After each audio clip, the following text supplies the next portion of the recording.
Hi, my name's Craig Adams. I'm a court commissioner for Pierce County Superior Court.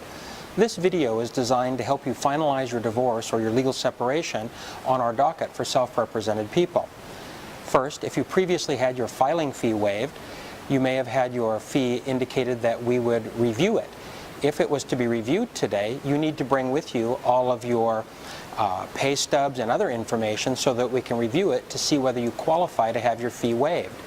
If your fee was waived but to be paid today, you need to go to room 110, which is the Pierce County Clerk's office, and have your fee paid before we can proceed today with your hearing. Second, make sure you have all of your paperwork ready. If you have no children, you will need to have two documents. One document called Findings of Fact and Conclusions of Law, and the other document called a Decree of Dissolution. If you have children, you will need both of those documents, and you will need a parenting plan and a child support order with the child support worksheets attached. And in addition, you'll need a residential time summary report, which is a separate document. If there was the payment of any public assistance money for any of the children, you must have the Office of the Prosecuting Attorney sign off on your paperwork before it can be entered. Their offices are located at 949 Court E, which is a half block to the east and downhill from the Pierce County Courthouse.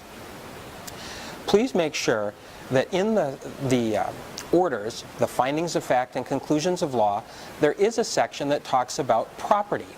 Please do not leave that blank, and please do not write NA or not applicable. All of you have something. You have clothing, a cell phone, a vehicle, something.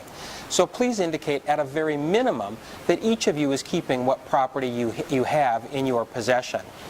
And with respect to that, please know that some of you, if you have real property, you should have, again, at a minimum, the assessor's parcel number on that so you can identify exactly which parcel it is. And if you're dividing retirement accounts, you may further need what is called a QDRO, QDRO, which stands for Qualified Domestic Relations Order.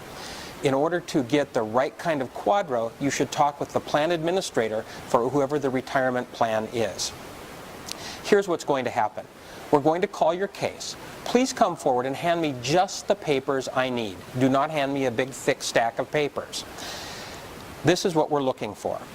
First, if this is a dissolution, it must have been 90 days from the date you either filed your action or the date on which the other person was served or joined.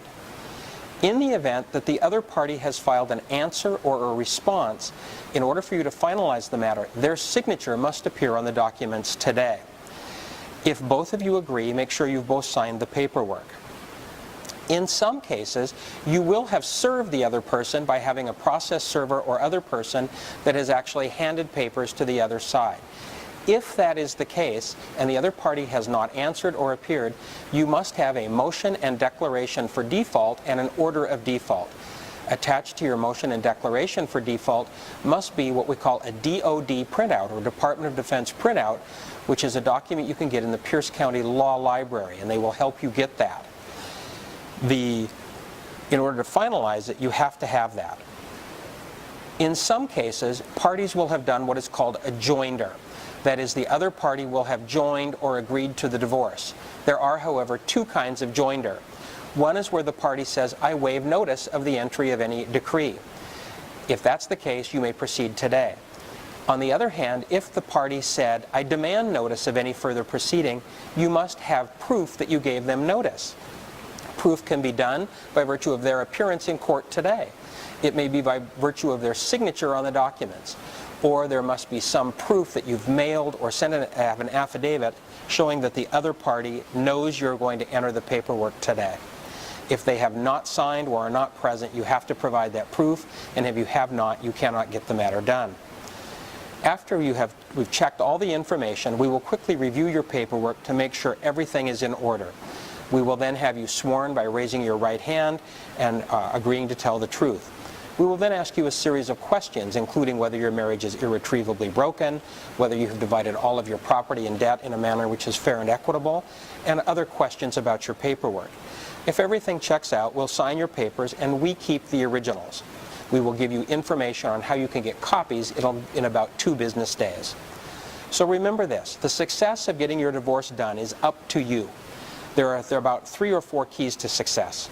One is have all your paperwork completed, stapled in the upper left corner, all pages present, dated, and signed.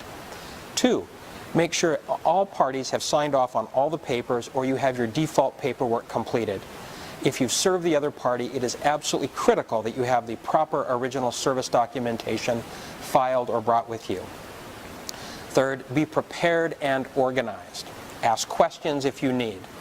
4, dress appropriately for court.